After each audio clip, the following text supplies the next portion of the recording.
Salam alaikum wa rahmatullahi wa barakatuh. Alaikum salam wa barakatuh. Allah bless you and reward you, Sheikh. I did not hear that. May Allah bless you, I say. And you as well, Reward Jazakallah you. khair. Yes, Ibrahim, what can I do for you?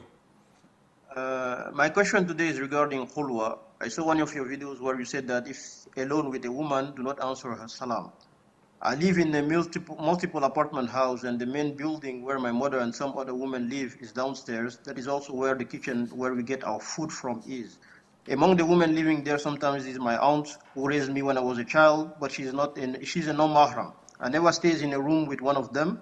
If they plan to stay, I leave. So does that mean that if I am in the kitchen and one of them comes in to drop a plate, for example, and give me salam, if I respond, I'm sinful? No.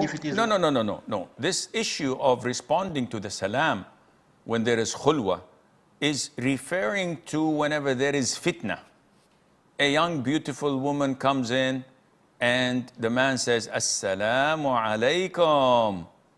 And she replies, what do you expect is going to happen next? A lot of shaky business.